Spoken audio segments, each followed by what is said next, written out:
Welcome to Zombie Strains, the podcast where we watch every zombie movie ever produced. Yes, all of them. How many is that? The current total is more than 600, and we will try to watch them in order of release date, with a few flash forwards for fun. We look forward to watching zombie cinema evolve and become what it is today. I'm John, and I'm joined by my co-host Andy and our producer Brad. Join us for this journey to see which of us makes it to the end alive. Hello, producer Brad. Hello, Andy. Hey, John. Hey, Brad. Good morning. I think the lesson for this week is that if we complain enough about something, Brad will give us a good version of the thing we're complaining about. We've been complaining about these horror comedies and how not funny they are. So he is having us watch an actual funny one, even if it's not about zombies today. Yeah. Although in the film, they do say the living dead. They do say the living dead. So that brings us to what film are we watching? We are watching Abbott and Costello Meet Frankenstein. This was an enjoyable movie for me. Andy, maybe you have a different perspective, but I think I learned a lot about horror comedies from this movie. Also, if you've been listening to this podcast, you know that producer Brad, Abbott and Costello are one of his favorites. So I think that's part of the motivation here. And one more thing before the other motivation was Andy hadn't seen this film. Andy had not seen it, and I had not seen it in a long time. And I was reminded of it in delightful ways. But the other thing I'll say is, if you're listening to this podcast and you know producer Brad is a big fan of Abbott and Costello, that means you've been listening a lot, and we would appreciate it if you rated us in your podcast app of choice. And if you're not already a subscriber, if you would subscribe, that would really make our day. So having said that, let's get rolling here. Where should we start? Well, we usually take a minute here to mention any content warnings. I didn't really note anything upsetting or disturbing in this film. Was there anything that I missed, John, that we ought to mention up front? I don't think so. We don't have any clips on it. It's got some old school sexism, right? It's Abbott and Costello having a conversation about sharing the girls, or it's pretty mild, but it's the 1940s, and I could see that triggering somebody today. So I just thought I'd throw that out there. But honestly, nothing really. Okay, well then, hey Brad, you want to? I know you've been waiting to do this for quite a while, so take it away, Brad. Well, I try to make these segments not too long because I want to spend more time discussing the film. But the people involved with this film have a lot of interesting stories. We have communism and the Red Scare. We have University of Michigan football. We have true crime. What? We have a Kickstarter campaign, and we have errors by the New York Times. Okay. So, wow. Just a warning, this will take longer than normal. Okay, so Abbott and Costello Meet Frankenstein opened on June 15th, 1948. The big movies of the year included The Treasure of the Sierra Madre, Hamlet, which won the Best Picture, Johnny Belinda, Joan of Arc, and I Remember Mama. There weren't many horror films in 1948. There were three from America: The Amazing Mr. X, The Creeper, and Night Has 1,000 Eyes. And there were three British horror films: House of Darkness, The Monkey's Paw, and Night Comes Too Soon. But Abbott and Costello had two other movies released in 1948, The Noose Hangs High and Mexican Hayride. I just have a question. I know they had a TV show, but how many Abbott and Costello movies were there? Where does this fall on the timeline? There were 36, and okay. Their first film was 1940, and this is 1948, so I think we're about halfway through. And this is not your favorite one, though you like this one a lot. Your favorite is still Follow That Ghost, correct? Hold That Ghost. Hold That Ghost. Okay. All right. Sorry to interrupt. That's all right. That's a great title for a movie, by the way. Well, if you like this film, you definitely should watch that one. Okay, so the film was directed by Charles Barton. He started his career in the silent era as an actor, but moved behind the camera by 1927. He was the assistant director on the 1927 film Wings, which was the first film to win the Academy Award for Best Picture. And then in 1933, he won the first Academy Award for assistant director. 7 different people won the award that year, and it looks like there was a winner for each studio. And this award was last given in 1938, so it was a very short-lived award, and kind of doesn't seem like it's in line with the other awards they give out. I do have one random piece of trivia about the first Academy Awards. Uh-oh, okay. It was a dinner everyone was invited. The presenter and MC was Douglas Fairbanks. He presented all the awards, and it took about 20 minutes. Is that a comment or a criticism? A little of both. So in 1941, Barton directed a movie called Harmon of Michigan, which starred University of Michigan football star and 1940 Heisman Trophy winner Tom Harmon. Tom Harmon is also the father of Mark Harmon, who starred in NCIS. Go Blue. Carry on. Barton directed 9 Abbott and Costello movies. He also directed Disney's The Shaggy Dog. And if you watched any syndicated television in the 70s, you saw his work as director of 106 episodes of Family Affair and 90 episodes of Dennis the Menace. We're building this guy as a good comedy director. Yeah, I agree. The script started off titled The Brain of Frankenstein. 5 different writers were involved in writing the screenplay. Oscar Brodney, Bertram Milhauser, Robert Lees, Frederick Rinaldi, and John Grant. The first pass was by Brodney. The second pass was by Milhauser. Neither received official credit. The credited writers are Robert Lees, Frederick Rinaldi, and John Grant. Lees and Rinaldi are best known for writing 7 Abbott and Costello movies, including, as you mentioned, John, my favorite, Hold That Ghost. By the 1950s, both were caught up in the Red Scare and were named by actor Sterling Hayden as communist. Robert Lees was summoned to Washington to appear before the House Un-American Activities Committee, and during questioning, he was asked to denounce his writing partner by name, and I'll read directly from an account by Lee's cousin of what happened. The committee asked, "Do you know Ronaldo?" Lees responded, "Who?" "Your partner." "I know my partner, yes. And his name is?" "I believe that is public information, sir." "And his name?" "The one next to mine on the script." So Nice. at the committee, he basically did an Abbott and Costello routine. That's awesome. You're taking a risk here, unleashing Andy and I on the Red Square and congressional hearings, but we're going to let it pass and let you continue. One of the reasons I brought this up is because this is 1948 and it only intensifies after this. And yes, we're going to see how that affects zombie movies and the fear in the country. Yeah, absolutely. It was. I think it was bigger than anybody really thinks today. But anyway, both writers were blackballed. Lees continued to write under aliases, but his career was never the same. And one of his last credits was to write an episode of The New Scooby and Scrappy-Doo Show in 1983. Wow.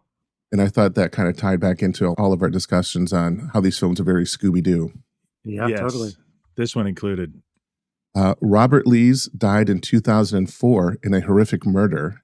A homeless man broke into his house and decapitated him. Goodness. The killer went next door and killed the neighbor. And the killer was caught the next day and was convicted and is serving 2 life sentences. Wow. Renardo didn't have any credits after 1952, and there isn't a Wikipedia page for him, so it would appear blacklisting ended his career. He died in 1992. Now, John Grant, the third writer, he knew Abbott and Costello before they were a team, and he is the one who suggested they team up. He became their head writer and wrote material for them for radio and film. He would add gags and jokes to the scripts that they were appearing in. During the Red Scare, Costello wanted all his employees to sign loyalty oaths. Grant refused and was fired. But when subsequent scripts weren't as funny, he was then rehired. Interesting. Now, Frank Skinner scored the movie. He has over 600 credits as a composer or stock music composer. He also has 5 Academy Award nominations. And I looked to see if the soundtrack is available to listen to, and it's not. However, last summer in 2024, there was a Kickstarter that raised money to record the score with the Royal Scottish National Orchestra. Wow. And in March of 2025, the backers started to receive their digital and CD copies of this recording. Wow. Looking at these credits, I think we're also moving to a time where we still have a couple people in these credits that were born in the 1800s. And I think we've only got a couple movies left where that's the case. So now let's talk about the cast. Abbott and Costello met in the early 1930s. At that time, Costello was working as a comic at burlesque theaters, and Abbott was producing and performing as a straight man. They didn't start working together until 1936. In 1938, they became regulars on the Kate Smith Hour, which was one of the top-rated radio shows. In 1940, they appeared in their first movie, One Night in the Tropics. They weren't the stars of the film, but Universal noticed their performance and signed them to a 2-picture deal. Their first film, Buck Privates, was a big hit, earning $10 million on a budget of $180,000. Wow. They made 36 movies together between 1940 and 1956. They were the #1 box office stars of 1942. They were top 10 stars 8 times between 1941 and 1952. They made $100,000 per movie and $20,000 per week for their radio show, which is a lot of money back then. That is a lot of money.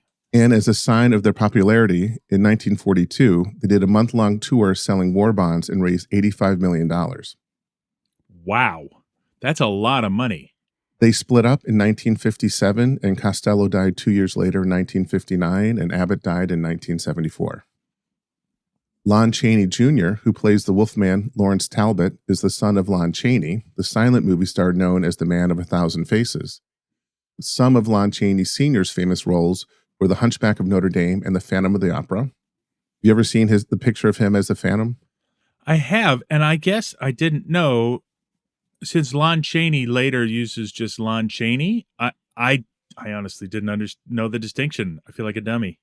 Well, what happened was Lon Chaney Jr. didn't start acting until after his father's death, and he started under his given name, Creighton Chaney. But by 1935, the studios wanted to bill him as Lon Chaney Jr., and then in the 40s, Universal dropped the Jr., and he was only Lon Chaney, including on this film. The poster says Lon Chaney and Abbott and Costello Meet Frankenstein. Yeah, I was confused, and now I get it. That was intent of the studio. His first major role was as Lenny in the 1939 film adaptation of Mice and Men. I saw that. I thought that was a different role for the guy who plays the Wolfman. And in 1941, he starred for the first time as Larry Talbot in The Wolfman. And later, he did supporting roles in the 50s and a few Roger Corman movies in the 60s, and he died in 1973. Bela Lugosi plays Dracula. This is Lugosi's fourth appearance in our podcast, and we saw him in White Zombie, Bowery at Midnight, and Voodoo Man. This was Lugosi's last big-budget A film. After this, he appeared in only low-budget B movies. And here's a fun fact. Lugosi only played Dracula twice, once in the original 1931 Dracula and then in Abbott and Costello Meet Frankenstein. Interesting. He did play vampires in two other films, but as Dracula, only twice. Interesting. Because we have seen all these movies and they keep dressing him up like Dracula. You know, there's a lot of tuxedos and white ties and stuff. So I find that shocking, but interesting. Glenn Strange plays the monster. He was a 6'4" actor, and he played the monster 3 times on film. The other 2 films are House of Frankenstein and House of Dracula. He was in over 300 movies and TV shows. Aside from the monster, he is best remembered as the bartender Sam Noonan in 200 episodes of Gunsmoke. And when Boris Karloff died in 1969, the New York Times ran a photo of the Frankenstein monster with the obit, but the photo wasn't of Karloff, it was of Strange. I was going to ask, like, A, why couldn't they get Boris Karloff? B, did he care? And C, now I want to know how many times he played Frankenstein, but that's another story. A, I think they were interested in getting him to do it. B, he was not interested because he did care. He loved the character a lot. He didn't want to do anything that made the character a comedy. Okay. I'm stuck on 200 episodes of Gunsmoke. How many? It was on for 20 plus years. It was on for 25 years. It's by year, 23. How do you think the plots are doing on Gunsmoke? I think they're the same and nobody minds. Like, it literally was a soap opera, but a Western. And they used to do, I've heard actors talk about being on Gunsmoke. When you would get on Gunsmoke, you would sign a deal for a season where you would play, you'd have to appear twice as different characters. It's how they sort of controlled their budget. And it was like a machine for 20 years. Huh. Well, stay tuned for our next podcast where we watch every episode of Gunsmoke. And there are more than 200. As soon as we finish this one. Strange only did 200. He died in production, so it carried on without him. I mean, that would be about 400 episodes. I'd have to do the math, but at least, right? Because it's 20 times 20. Somewhere in that range. For each season. Yeah, so it's got to be, it's 500 or 600. So the obit ran in 69 with the wrong photo, and in 87, they ran the photo again with the wrong credit as Karloff when it was Strange. And again, the same reader wrote in to say, hey, you guys made the mistake 20 years apart. Can't you get it right? Amazing. And there's an article online where the New York Times admitted it. And so you can read about that. I'll put it in the show notes. Can I just comment that person who wrote that same letter twice is the kind of person we're looking for as a listener. Let's hope she's still alive. Please, I hope. Lenore Aubert plays Dr. Sandra Mornay. She was also in Abbott and Costello Meet the Killer, Boris Karloff. And spoilers for the film, Vincent Price plays the Invisible Man. This is his second time playing the Invisible Man. The first was in 1940 in the film The Invisible Man Returns, the sequel to the original 1933 movie starring Claude Rains. Most people know Price today for the narration to Michael Jackson's Thriller. Maybe not people listen to this podcast, but the culture at large. Abbott and Costello Meet Frankenstein was a hit. Box Office Mojo lists the earnings at $4.8 million on a $680,000 budget. But I'll remind you again that it's hard to find accurate box office figures for this era. As an example, The Numbers, another site that tracks box office results, doesn't even have Abbott and Costello Meets Frankenstein in their database. Universal heavily promoted the film, including sending out Bela Lugosi and Glenn Strange to make appearances in their monster costumes. And they paid Boris Karloff to be photographed standing in front of an Abbott and Costello Meet Frankenstein poster at a New York theater and pointing at the monster. This movie had more promotional support than any of the other movies we have seen. It was also added to the National Registry of Films in 2001, which means it was deemed culturally, historically, and aesthetically significant. And this is the first film we've watched that's included on the registry. Interesting. So, Oanga, the UCLA film department considered it all of those things, but not the National Registry. I'm going to double check right now. Okay. Because I remember UCLA added it to their archive because it was like they considered it significant, but that could be a different thing. Yeah, it's not showing up. Okay. Interesting. So I'm fascinated by this for a number of reasons. Wow. Okay, so, hey, before we get into our discussion, John, let's take a second and talk about what was going on in the world in 1948 when this movie came out. A lot was happening. We've already mentioned that the Red Scare was underway. I think this is the year of the Berlin airlift. The House Un-American Activities Committee broadcast live on TV this year. Led by, this is somebody we will probably talk about a lot over the next few movies, Joe McCarthy.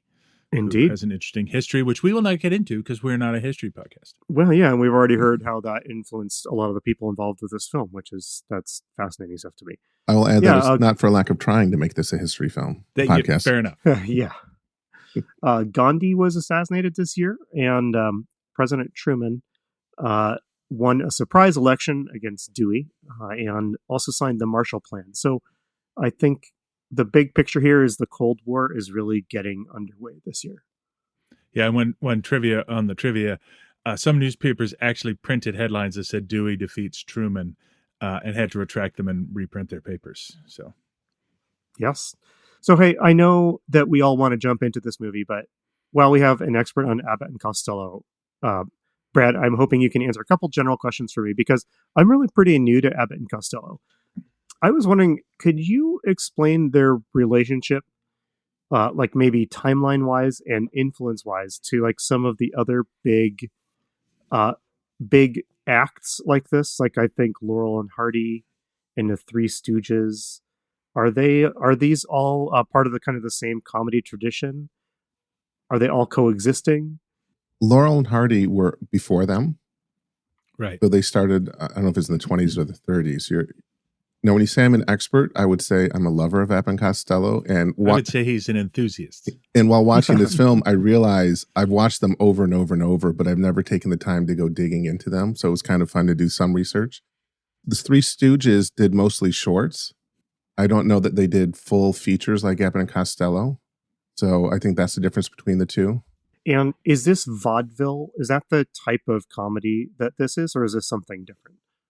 They started off in burlesque theaters, which, had strippers and other things going on. So they were that kind of live entertainment. Vaudeville, my understanding is it was a little more family friendly, that it was more like variety, and it obviously didn't have the women dancers present. And I guess my other quick question was, is there a term for this sort of straight man, goofy sidekick type of comedy? And when was this the heyday of that sort of comedy routine?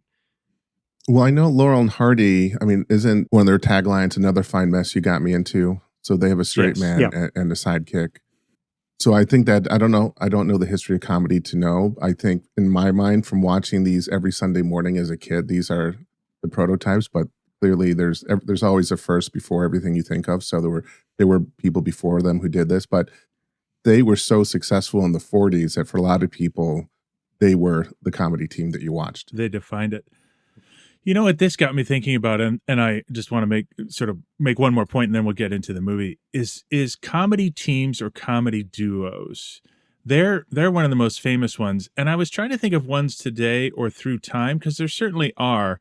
The only one I could think of today that I think is significant that people would recognize as a duo was Tina Fey and Amy Poehler. Like, they do award shows together. They've done movies together. I think they're on a comedy tour right now together. And there have been like other ones, David but Spade, I don't. Chris Farley did several movies. Yeah, I would consider them a comedy duo. Simon still Pegg happened. and Nick Frost. And yes. Oh, interesting choice. So yeah, there are some. And so I'm just curious about the sort of evolution. They seem to be less long-lived than in old times, but also nobody's making 36 movies in 10 years. So, that's another difference, I think. Yeah, I was wondering the same thing, John. Like, I mean, obviously there are some great comic duos out there, but at some point it seems like the focus kind of shifted on to individual comics, right? Yeah. And you don't have, you just don't have as many movies where it's a comic team. I mean, I guess I could be wrong. I'm also not an expert. Well, right after Abbott and Costello, you have Martin and Lewis. That's so true. They take over and they become top box office stars. And so the question is, after them, is there anyone who takes the mantle from them? And from the top of my head, I can't think of anyone. Yeah.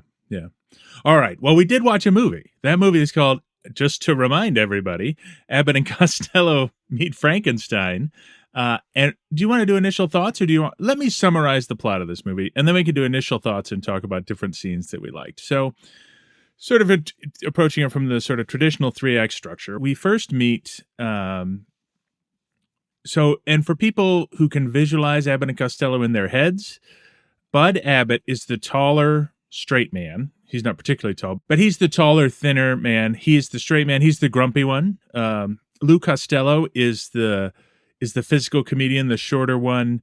He is the funny man. He's the one who always gets into trouble. So it starts with them, and I think the plot of many of their movies begins with they work together doing some menial job. And in this movie, they work together as sort of baggage handlers at a package office. I think it's supposed to be like the post office.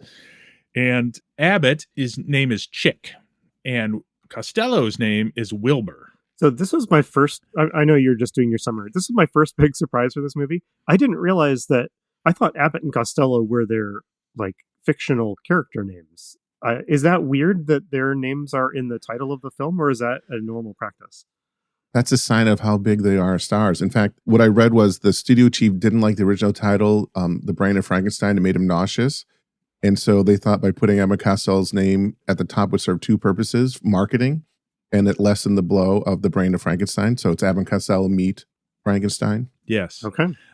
So I propose as a group here, we just refer to them as Abbott and Costello. Yes. So my notes, I just wrote Abbott and Costello. Yeah. So Abbott and Costello start as baggage handlers. And as they're working as baggage handlers, they get a phone call. It's complicated, but there's a man named McDougal who runs McDougal's House of Horrors. Isn't it McDougal's? I think so. McDougal, yes.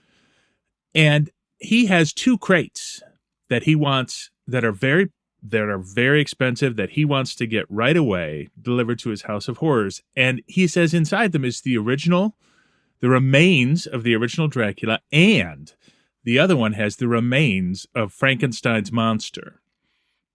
So the first act is really them delivering the crates and getting up to hijinks in this warehouse.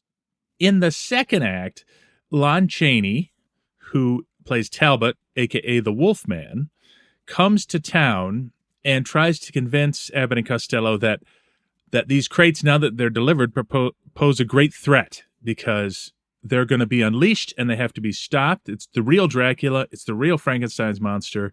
And he, as the Wolfman, for some reason, is obsessed with stopping them from being unleashed. So the second act is really about setting up the plot where they try to stop these monsters. There is a character, Sandra, who is sweet on Abbott, who's sweet on Costello, but we find out that's only because she wants to steal his brain to put in Frankenstein's monster. We are also introduced to Miss Raymond, who is an insurance investigator who's insuring the loss of these crates, because in the course of Act 1, Dracula and Frankenstein have escaped.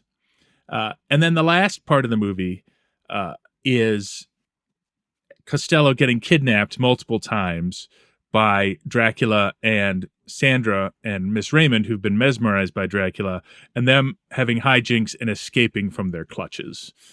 I really enjoy this one, but if it felt like there were like maybe too many characters in this movie, I would agree with you on there. By the time the second like femme fatale was introduced, I was like, what is going on here? I would just add a question: why are they kidnapping Costello?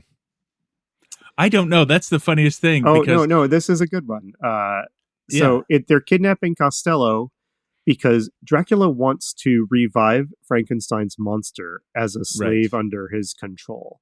But he doesn't want to repeat Dr. Frankenstein's mistake, which was allowing the monster to have free will and thus the ability to rebel. So he needs a brain that is stupid and that's why and he wants simple-minded. And so like a running gag through the movie is that everyone, as soon as they meet Costello, is like, yes, this will work. This will be perfect. His brain will be perfect. Okay. I, for some reason, thought that they were doing it because they thought it would be a good choice, but now I understand why they wanted it. So first of all, I would like to say, every time I've told multiple people we're doing this movie, and they're like, wait, is Frankenstein a zombie? And I'm like, no, Frankenstein is a golem. And I think you've created the distinction between golem and zombie right there. When you create a golem, whether it's the Golem of Prague or Frankenstein's monster, they have independent action. You sort of unleash them on the world to do whatever, and you hope they do whatever you wanted them to do. Zombies, inherent to zombiedom is mindlessness, which though the creature cannot speak, it is not mindless. It does have agency and can do stuff. So I just wanted to say that. Yep, agreed. Okay, so let's get started, because I loved the start of this movie. I loved a lot about this movie. Can we just start at the beginning? So they're in this package office, and there's multiple hijinks going on, and there's a plot point I want to bring in here. But what I love about this, and I think the first thing I learned is when we were comparing it to like Zombies on Broadway, the difference between those two guys and these two guys. Like, I don't want to dismiss Bud Abbott, but Lou Costello is a genuine physical comedic genius. Yes. Like, the slapstick and stuff they set up here and execute is made me laugh out loud on multiple occasions. Am I overstating it? No, not at all. This opening scene in the mailroom or whatever is my favorite in the movie. It has my favorite like physical gag as well, and it's all Costello. I think this is where a lot of people sometimes, I think Jackie Chan has said this, and I don't know if it's his words or somebody else's, like Lou Costello is kind of an inspiration for him. And you can see it here. There's a scene where he's standing on top of like a 12-foot crate that contains the Frankenstein monster, and it's rocking back and forth, and he rides it down to the ground and just barely escapes. Like, there's a lot of stuff that I sure couldn't even be insured today. Risks that Costello takes with stuff dropping on him. So there's no way we'll be able to kind of describe all the pratfalls, but it's unending. And that crate bit was my favorite visual gag in the movie. The way he's standing on top of the crates, and they're tilting but he's remaining upright on them. It's very hard to describe. He's clearly being supported by some sort of a device or something, but it looks so weird, and like you would never see it in a movie today about somebody stumbling over a bunch of crates. But it's worth just looking at it, just watching this scene, I think. Yeah, I would add that when Costello got the script, he didn't want to do it. He didn't think it was that funny. So what's written on the page is not necessarily what we see in the film. A lot of it is just what he does and what the director, what they set up. So that shows you how great he is. So like the first gag is this older woman comes wanting a bag, and Abbott sends him out to get it, and he yanks it out of the pile, and the entire pile collapses on him, and he falls down, and it's hilarious. And then Abbott walks up and says, "Get out from under there and get back to work." And that's sort of like the dynamic of them. Like, Costello does something, is horribly injured, and Abbott's like, "What are you doing lying around?" So that's a big dynamic. But we do have a plot point in here. One of the character I didn't introduce is Mr. McDougal. Would you like to introduce us to Mr. McDougal, Andy? Yeah, Mr. McDougal. He owns McDougal's House of Horrors, which is sort of a horror museum that we're gonna learn a lot more about shortly.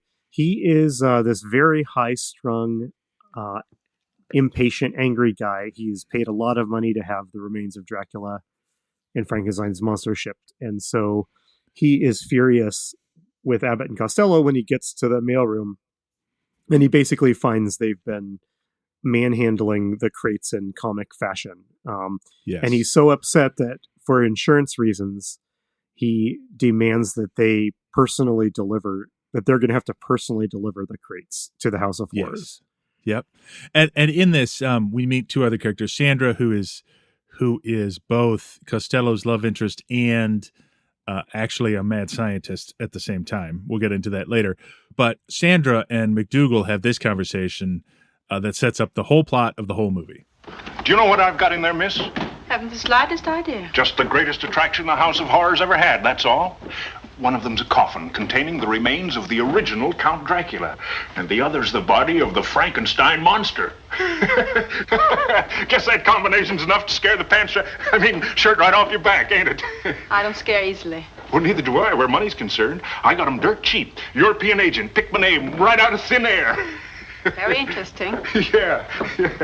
Mr. McDougal? So, yeah, there he sets it up. Like, clearly, somebody is plotting to unleash Dracula and Frankenstein's monster on the United States and has tricked this guy McDougal into doing it because he thinks he's just getting the remains. Yes.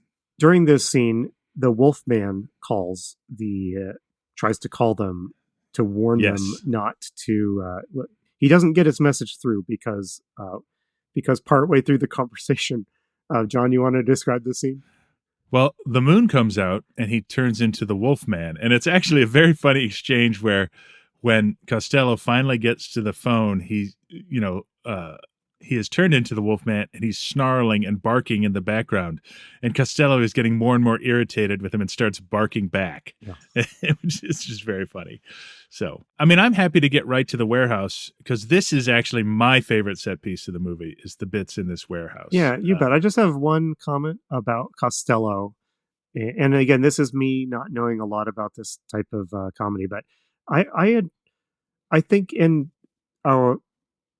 think these days we have to some extent lost our appreciation of how funny it is when a good comedian just makes weird noises. And yes. I'm sure we'll get into that later in this film, but a lot of Costello's humor is just, is whooping and gibbering and just flailing around. And I find it's just genuinely entertaining, and it made me think that that's something we've kind of lost. I think you see it in some modern actors like Jim Carrey, but like almost nobody. I can't think of anyone today in movies that is just doing weird, frantic noises. Like, does that make sense? It does. The one counterexample, and he's not as big as Costello, I will give you, is I Think You Should Leave.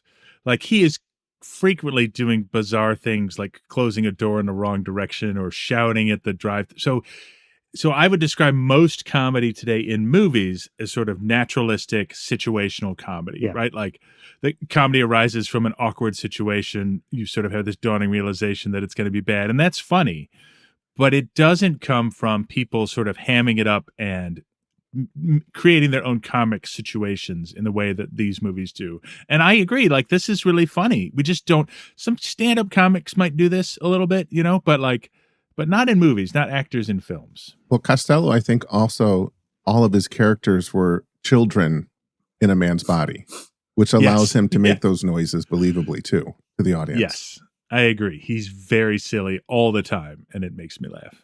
So, well, yeah, take us to the House of Horrors warehouse then, John. So they've got to go to McDougal's House of Horrors. They back up. And I just wanted to highlight one thing right out of the gate. So they back up. They've got a truck with crates in it. Abbott tosses Costello the key and says, "Open it up." And this is one of my favorite comic bits that Costello does. And he does it not all the time. He sort of saves it for the right moment. But he opens the House of Horrors and lightning flashes. And you get this scene of like all these gruesome reenactments. There's like an executioner with an axe. And there's like a man with a butcher's knife, about to stab his wife, and all these terrifying things. And Costello makes this, maybe it's because it's so counter to what he normally does. He makes this face of like sadness and resignation, like, here's my lot in life. And it just makes me laugh every time. It's not big. It's actually his probably most subtle joke, but he's just like, oh God, like, you can see it on his face. And I just think it's hilarious. And obviously he tells Chick, Abbott, that he's scared. And they have this exchange that sort of sets up the House of Horrors. Come on, you fraidy cat. These things can't harm you. They're made out of wax. You know, people pay McDougal cash to come in here and get scared. I'm cheating them. I'm getting scared for nothing. Yeah, so I just want to include that because it's very much like you were saying, like the weird noises and stuff, like that shout and everything, and yeah, absolutely. So I don't know if we want to go through it beat by beat because it's very long and protracted. But what happens to poor Costello where he's in here?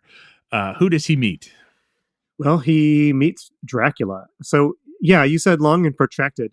And I had the same note about this scene. So there is this extended scene where, for various reasons, Costello is left alone in the room with Dracula's coffin while Abbott is in a different room. And Costello will see something weird, like Dracula will start to open the coffin, and Costello will freak out and call for Abbott to come back in. But when Abbott comes back in, of course, the coffin is closed. It's that routine we've seen already in a number of these movies. They do this gag 4 times in a row, like where Abbott leaves the room, Dracula starts opening the coffin, Costello screams, Abbott comes running back in, and it's I was just amazed. Like, I was just amazed that they and then there's a similar version of the scene then happens with Frankenstein's crate, and I was just amazed at how much mileage they got out of it. But I was mostly amazed that I was still kind of laughing 4 times into this gag. What did you think? I think that's right, and I think that's why Abbott and Costello were special. Because if it had been the guys from Zombies on Broadway doing this, we would be sitting here talking about how unfunny and tedious it was. But his ability to do those childish things and act really big and be strange. At one point, he gets hypnotized by Dracula. Well, Dracula is waking up Frankenstein's monster, and he's got to pretend to be hypnotized as they escape. And like, it could be really tedious with another actor. Here, it's just really funny. And again, it's all down to Costello being a goofball. Yeah, plot wise, what happens here is basically just that Dracula emerges from this coffin. He revives Frankenstein's monster with a little bit of kind of some sparking bolts and a little bit of mad science. It is funny to me to see, I know this is a comedy. It is unusual to see, Dracula in a movie with mad science in it because they don't feel like the same genre. Right. He is actually a mad scientist to some extent. He Later, he's using mad scientist machinery and stuff. Isn't his alter ego name in this Doctor or something? Yeah, he is a doctor in this movie, and I've forgotten his name. But he introduces, when he is not Dracula, he does appear as his like alter ego, and that is as a doctor from Europe. Long story short, after much hijinks, Dracula awakens Frankenstein's monster, escapes. Then Mr. McDougal shows up and calls the police. With Frankenstein's monster carrying Dracula's coffin. Yes, Frankenstein monster is carrying Dracula's coffin. And then McDougal comes, he shouts some more, and they arrest Abbott and Costello. And that's sort of the end of the first sort of act of this movie, right? We've set up the pieces. Abbott and Costello have been in trouble.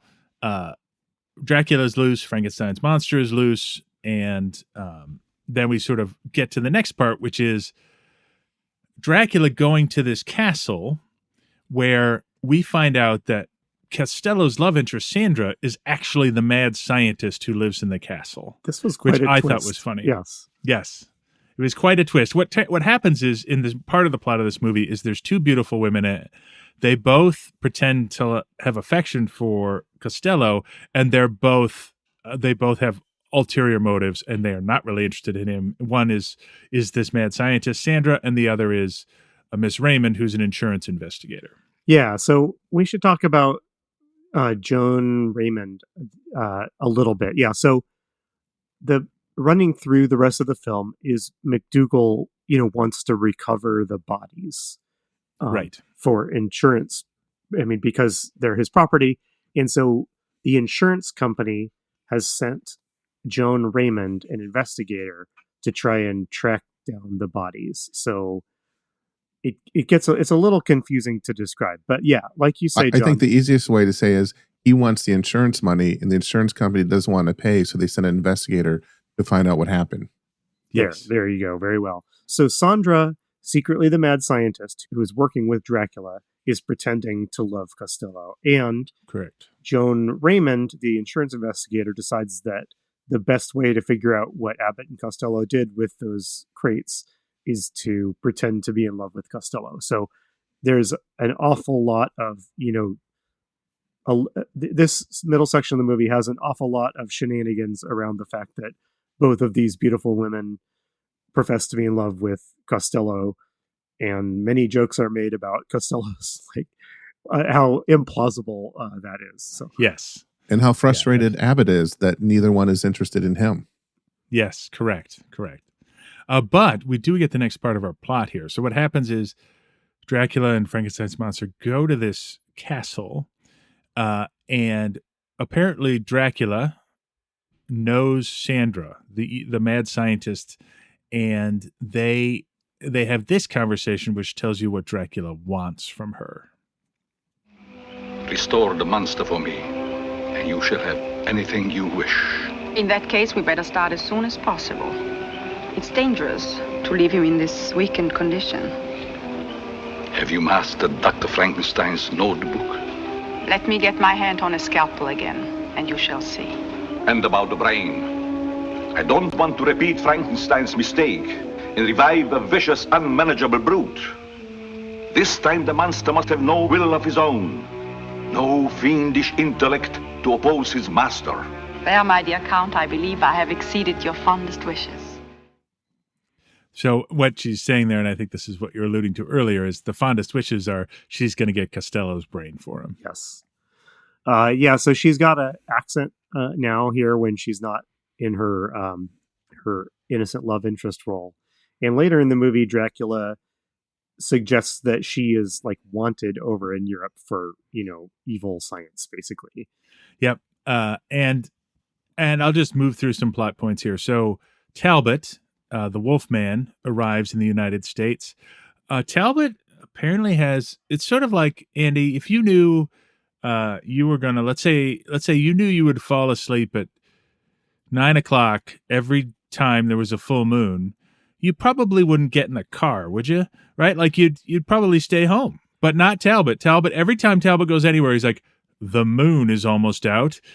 Lock me in a room. This happens throughout the movie. Yes. He's very bad at managing his, his illness, his lycanthropy. He is surprised. First of all, I lost all track of time in this movie because a full moon was appearing about every 7 minutes in this film. Yeah. I mean, and it's very funny, but it is pretty funny. Every time something important is going to happen, the full moon appears and Talbot turns into the Wolfman. And in this case, he the comedy bit they have is he asks Costello to lock him in a room. They've met. He's like, I don't have time to explain, but lock me in my room and take the key.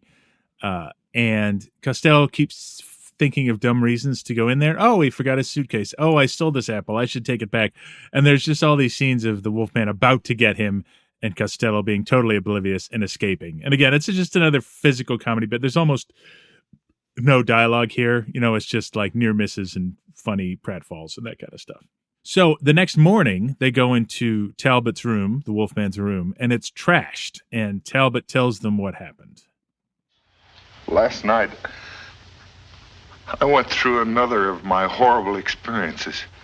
Years ago, I was bitten by a werewolf. Ever since, when the full moon rises, I turn into a wolf myself. Oh, pal. That's all right. I'm sort of a wolf myself. And here I thought that you were the only one that would believe me, that you were the one that knew that I spoke the truth. You have seen the living dead. Mm-hmm. I came all the way from Europe because Dracula and the monster must be destroyed. Yes. So there's the other part of our plot. Now, I will say, Andy, we were concerned, I think, that because it's called Abbott and Costello Meet Frankenstein, that they wouldn't call the monster, but they do. Yes. So, just everybody calm down there. They do refer to him as the monster, not as Frankenstein. Speaking of the title, I mean, they really spend more time interacting with Dracula and the Wolfman than they do with Frankenstein. So I wonder why the title a little bit. Yeah, I think it's only because the plot point is to have Costello's brain in Frankenstein. Yeah. So I think that's why they do it. But yeah, I agree. So the big plot thing that's happening at this point is that there's a masquerade ball coming up that night or the next night. And basically all of these characters are going to go, but there's a lot of shenanigans because Costello has these two women, and he ends up making a date with both women at the masquerade ball. And there's kind of a lot of milling around in this part of the film that Yes. I kind of lost track of what was going on. The gist of all of this is that Abbott and Costello are going to go pick up Sandra from her castle and then head over to the masquerade ball. But Joan, who is again professing to be in love with Costello so she can find out what happened to the crates, kind of insists on going with them, and Costello winds up having made dates with both women at the ball. So Abbott, Costello, Sandra, and Joan all wind up at Sandra's castle, where, of course, Dracula is, and then an additional character here, John, I don't know if you want to go into him. He's a little bit of a side character, but they all show up at this creepy castle, and for the next segment of the film. You want to take over, John? Yeah, so there is this actor who plays Dr. Stevens, Charles Bradstreet, which is a name I kind of remember. I don't know if we're going to see him. He doesn't have a ton of credits, but he's basically like he's an assistant doctor. I'm not quite sure what he's doing here other than to be a handsome guy in a movie. He's like Sandra and Dracula seem to have kind of hired him to set up to prepare for the Frankenstein brain transfer process, but he doesn't know what he's really doing. So it's a little weird. I didn't totally understand why this character was in the film. So the other part that happens here, the women go to get their costumes on, and they don't say what the costumes are, but they are immediately friends, though, of course, Sandra wants to get rid of Joan immediately. So there's a little tension between them. There's a neat scene where they just size each other up in this. It's really funny. Yeah. And they go to get ready in their costumes. Meanwhile, Joan is poking around. She finds Dr. Frankenstein's notes. Sandra is trying to figure out how to get rid of her. But while they're doing that, Abbott and Costello go to investigate the castle because they know something's not right. Actually, they get a phone call at the castle from Talbot saying Dracula and Frankenstein are there. Search the castle for them.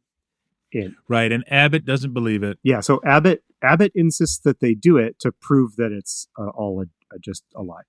And then in sort of classic horror comedy hijinks Scooby-Doo fashion, every time Abbott looks in a door, it's a broom closet. And every time Costello looks in the door, it steps down to a dark dungeon or something. So they go around, they have hijinks. There's a wonderful bit, I think, with the flipping wall, the old flipping wall joke. Yeah, can I pause you for a minute because I want to talk about two gags. One, a joke I really laughed at is Costello opens a door and he sees it opens onto this vast underground dungeon area, and he quickly closes it and he says to Abbott, it's a broom closet. And that made me laugh. Yeah, and it's also funny because Abbott is standing there holding a broom because he's actually looking in the broom closet. So, and yes, this flipping door gag is pretty good. It made me think of they do this exact same gag in the Indiana Jones and the Last Crusade. Yes, and it's just a great gag. It's like a secret door that swivels around, and so just imagine all the different ways that you can. The monsters are on one side and Abbott and Costello are on the other, and they keep flipping around. It's very common. Yeah, and they keep flipping around, and Costello invariably gets trapped with the monsters. But at one point, he flips around. Abbott hasn't seen this. Costello has, and I just wanted to pull out a little bit of the, what Andy was talking about, like the over the top comedy. So what Abbott basically says, "What is the matter with you?" And this is how Costello responds. Chick! Hot chick! You sit on the inside.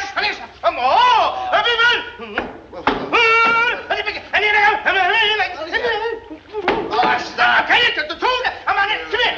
Come here. I want to down. I don't want to hold on. That was like that. It's so good. It's so good. It may sound like we're crazy, but it makes me like, all he's doing is just hamming it up and being unable to speak. So scared he can't speak.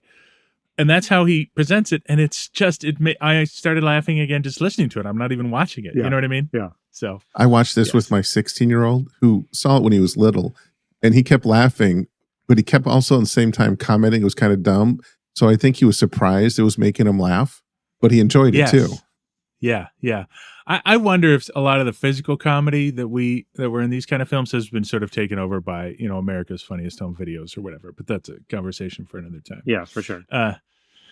So I don't even know how they get out of here. They end up going to this ball, right? Yeah, there's a lot of shenanigans take place. They explore around this dungeon, and the joke is that, and they end up getting chased around by Frankenstein's monster and Dracula down there. But they all just kind of emerge back out and decide to go to the ball. It's kind of weird, but they dust off their ties. Yeah, I mean, I think this movie is best thought of as a bunch of set pieces for these two to be funny. Yeah. So they do. The plot the next, is just sort of secondary. The next big scene is that they're heading to the mall. And the ball, there's a lot going on. I don't really want to go into the plot of the ball, but the gist is, at various points, Dracula has mesmerized both Sandra and Joan. Sandra before the ball and Joan, I think, during the ball. He did not mesmerize Sandra. Oh, what did he do? He just convinced bit her. Yeah. Oh, right. That's right. So Dracula bites Sandra and mesmerizes Joan. So they're both sort of his creatures. And there's just a lot of hijinks here. Before the hijinks really get going, Sandra lures Costello out into the courtyard, out of the dance that they're at, the masquerade ball. Because just to remind everybody, Sandra wants his brain for Frankenstein's monster. And she's been bitten by Dracula. And she's been bitten by Dracula. So here's the exchange they have. Sandra, there's something strange about you. You're not yourself. Is there anything I can do to help? Yes. I want you to go away with me to the island. Just me and you? Yes. I want to be the only one in your life. I want to be part of you. I want to be in your blood.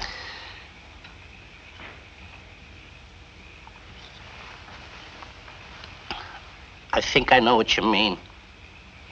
Wouldn't you want a prettier fella than me? No, I want no one but you. You are so full-blooded, so round, so firm. So fully packed. Oh, that's good. Yes, so round. that cracks so me up. fully packed. So fully packed. So there is much hijinks, and I don't think we need to go into it. I lost track of what was happening with the hijinks. There's this big chase through the jungle. And it's total chaos. And the Wolfman becomes the Wolfman again and chases Costello, and then Joan gets captured. But the result of all of this is Sandra and Joan and Costello are taken back to the island as prisoners, and they're going to prepare Costello for an operation where they remove his brain. And so we sort of start Act 3 with Costello like in a yoke, like an old-fashioned yoke with his head and his arms trapped, and they're about to conduct experiments on him. Did you want to say anything else about this, or should we? Yeah, John, I just wanted to note we get a full-blown mad science flare run incongruously by Dracula, but there are all sorts of, I don't know what the terms for it are, but all those little bolts of electricity are flying and zapping all over the place. Tesla coils, and all that kind of stuff. Whatever your mind conjures up when you think of a mad science lab, it's this one. Then, as they're preparing to do this operation in Costello, And this is sort of my last fun bit, but it sort of also wraps up the plot. Even though the movie has a little ways to go, they lay out how this movie's going to end. And Costello is very sad that Sandra has him in this position, and this is what she says to him. Don't worry. I'm not going to hurt you. Thank you. Soon, instead of being short and chubby, you'll be big and tall and as strong as an ox. And furthermore, you'll live forever and never grow old. Oh, Sandra, you still love me. But Sandra, how are you going to do all these things? By a simple operation. I shall remove your brain and put it in his body. You're going to take my brain and put it in Junior's body? Yes. Ha ha! For a minute, I didn't know how you were going to do it. That's good.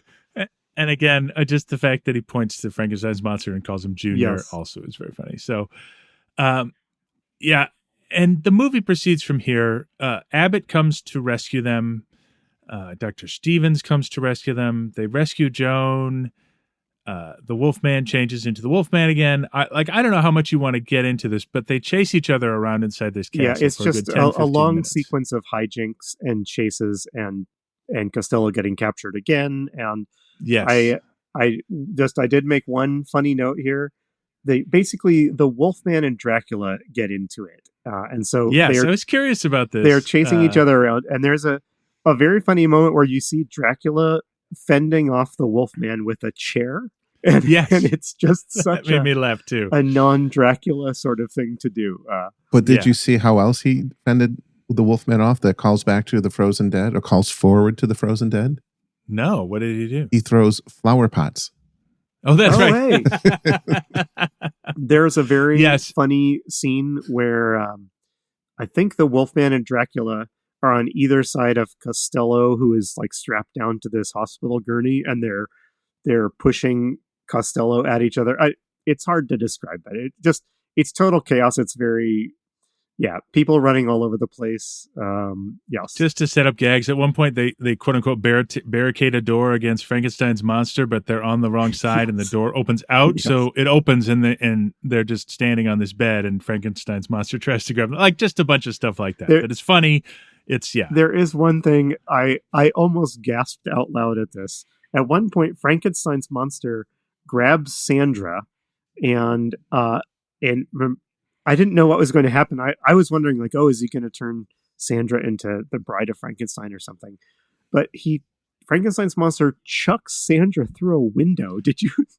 Yes, and then it was a startling. Yeah, scene. That was crazy. And then the Wolfman and Dracula take each other out. I think Dracula's standing on a balcony, and the Wolfman just jumps off the balcony holding him, right? Yeah, he tackles Dracula into the river below. Now, the scene with the monster and Sandra, there's a story to that. When he picks her up, he throws her through the window, but their first attempt, the safety glass didn't break, and she bounced back. And Glenn Strange, as the monster, went to catch her, and he tripped and broke his ankle. Oh, God. So he was out of commission for a day or so while they managed that. And Lon Chaney then fills in as the monster for one scene. So when the monster then turns and comes towards Costello on the gurney, that's Lon Chaney as the monster. Huh. Oh. Interesting. Okay. I guess you got to do what you got to do. It is. Well, all of that suffering paid off in a pretty funny scene, I think. Yep. All that happens. I think Joan and Dr. Stevens are safe. Abbott and Costello end up in a boat, and Costello wags his finger at Abbott and says, "The next time I tell you I've seen something, you better believe me that I've seen it." And Abbott says, "Don't worry. The monster's gone. The Wolfman's gone. Dracula's gone. There's nothing more that can hurt us." And then we get our end point, which is a cigarette being lit in midair. And you hear Vincent Price's voice say, "Hello, I'm the Invisible Man." And they dive in the water. Yes. And that's the end. And So initial reactions, Andy, I found this movie delightful. Like, to my modern brain, like by the third act when they were doing the chases and stuff, I think I started to find it a little tedious, but I think there was so much genuine humor for me, especially in that first scene at the baggage handling place and the second scene at the House of Horrors. I just laughed and really enjoyed it. I agree. There's almost too much plot in this movie. I enjoyed every time they set up a good gag or a good exchange. And I almost didn't need all of these characters and all of these plots and changing locations and stuff. I think I would have been happier with a just a less. It's a strangely complicated film as far as like the plot goes. But I mean, it reminds me of the Ghost Breakers in that way, right? Like that was the other one where we were like, we're not going to explain all this to you. There's just a lot going on here. Yeah. No, really enjoyable. I wanted to mention we didn't talk about the special effects in this movie, but there are a couple of cool special effects around Dracula transforming into a bat. Yes, he does that a number of times, and they do some combination of animation and some like stop motion. I don't know the terms for it. I think there's some dissolves. Yeah. Yes. It looks pretty good. I think there were a couple times where it looked kind of laughable, but in a way that I thought fit the vibe of the movie. I agree. There's a moment where Dracula's in a bat form is looking through a window at Dr. Stevens that was kind of laughably bad. Yes. But I did enjoy the transitions. Did you like the Wolfman transitions? Those seemed more familiar to me. Like they were just fades, right? Yeah. Not as much, but like maybe because I've seen too many that done too many times. And I didn't know before doing research on this how they do that. Which is, how do they do it? They put a plate of glass in front of the camera for the very first one, and they mark where the face, the eyes, and the mouth are. So then they film. Then he goes off and gets makeup, and he comes back, and they line him up with the glass with the silhouette they put on there. They remove the glass film, and then they repeat that. Huh. Interesting. Huh. I guess I hadn't thought how hard it would be for him to maintain that position and get the It's makeup done on. pretty seamlessly. It's done pretty well. Yeah. So what do we think, Andy? Not a zombie movie. Not really. Not really a zombie movie. I wondered if vampire bitten Sandra behaves like a zombie. Yes. But I mean, she's clearly a vampire or a vampire spawn or something. I was looking for things I might be able to justify calling a zombie in this movie.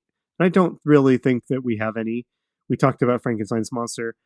I do think that the various people that Dracula mesmerizes do behave like the old voodoo zombies that we've seen in some previous movies, but I don't think that we are supposed to read them as zombies. No, but I will say this is a bit of a stretch, but here's what I will say. The idea of the zombie and the brain becomes super important. You know, we saw it first with Revenge of the Zombies with John Carradine. And I think that the whole brain transfer thing is here because of the original Frankenstein movie, right? But that doesn't mean it can't be part of the thread about how brains became so important to zombies. You know what I mean? Like I'm very pedantic, and I make a distinction that Frankenstein is not a zombie; he's a golem. But to people like seeing this movie and being inspired for a future movie, you know, they think brain, undead, corpse, like that distinction is probably less important. Yeah. These topics are all sort of swirling around in relation to each other. And I think it'll just take someone like a Romero to grab the pieces and pull them into something coherent. I think this movie also highlights that the zombie films missed something. They could have gone a different direction than they did. This movie has 4 actors who are known for a single signature creature that they played. Yes. And in the zombie films, there isn't that. We did have Darby Jones, who twice was a zombie, and he was pretty much the only zombie. But other than that, zombies are nameless. They're part of a group. But there was a moment with Darby Jones where it could have been that the zombie is a single force and there's a single actor known for playing it, but it didn't happen. That's a interesting. really interesting Yeah, you're right. point. There is no iconic zombie in the way that there's an iconic vampire and Frankenstein and stuff. Yeah. Yeah, their sort of namelessness and their lack of individuality is sort of their calling card. You know what I mean? So interesting. Yeah, I hadn't thought of that. So, hey, John, this is not a zombie movie in quite the way that the rest of the films we watch in this podcast are, but let's still go through our wrap-up questions where we talk about how this movie stacks up against some of your zombie pillars and other things. So is there a hero party in this movie, John? I think so. I think Abbott and Costello, Talbot is the Wolfman, oddly, and Joan and Stevens, I think, and constitute a hero party. I wouldn't say Sandra is part of that hero party. Right. And how does the party do? How many survive? Of those, everyone but Talbot, though I suspect that he'll live to chase Dracula another day. Yes, agreed. But, yes. Yeah. Is there a zombie horde in this movie? There is not. If there is a zombie, it's Frankenstein's monster, and he is not a horde. Yeah. If there weren't zombies in this movie, we didn't see any new zombie strains or anything like that. But do you see anything in this movie, any firsts that seem important for zombie movies? The only thing I can think of is that Frankenstein's monster is destroyed by fire, and he mindlessly walks into it. But I don't really think that's it. Like I was surprised by that because he's supposed to be afraid of fire, but the fire gets set behind him and he walks into it willingly and is burned and dies there. Yeah. So I don't know that that's new, but that's the only thing that comes to mind about it. Yeah. Okay, well then that brings us to the 4 pillars of the zombie genre. Is there an apocalypse in this movie? No, but we're given the impression that things could go bad if Dracula and Frankenstein's monster are allowed to leave. Is there contagion in this movie? No, it's just vampire stuff, right? Yes. On this topic, though, did you notice that towards the end of the movie, when vampire Sandra is getting ready to perform the brain transplant operation, she puts on a face mask. So I don't know. Yeah, that was interesting. If you're a like, vampire, do you need to follow? Okay, Yeah, are there good tough question. moral choices in this movie? No, I think again it's just bad. It's bad. It's mad scientists making bad moral choices. Yeah. So that's different. And lastly, do we have loved ones turning against you? We actually do, right? Like, I don't think Sandra really loved Costello, but there is a moment where it's clear to him, we played a clip of it, where he says, "You're not yourself," and it's clear that she has turned against him. Yeah, He thinks she loves him. Yes, he does, yes. That was a surprisingly effective scene for being in the middle of this very silly movie. Yes. So, yeah, I agree with you. I was impressed by the performance of the woman who played Sandra, Lenore Aubert. She doesn't have a ton of credits, but I thought she was good and convincing because she has the sort of most complex role, right? She pretends to be in love with Costello, and then it turns out she's a mad scientist, and then she gets bitten by a vampire and has to like do his bidding. She actually has a little different things she has to do here. Yeah. There's a neat scene with her and Dracula where their wills clash, and he is able to overcome her, but she puts in a good performance.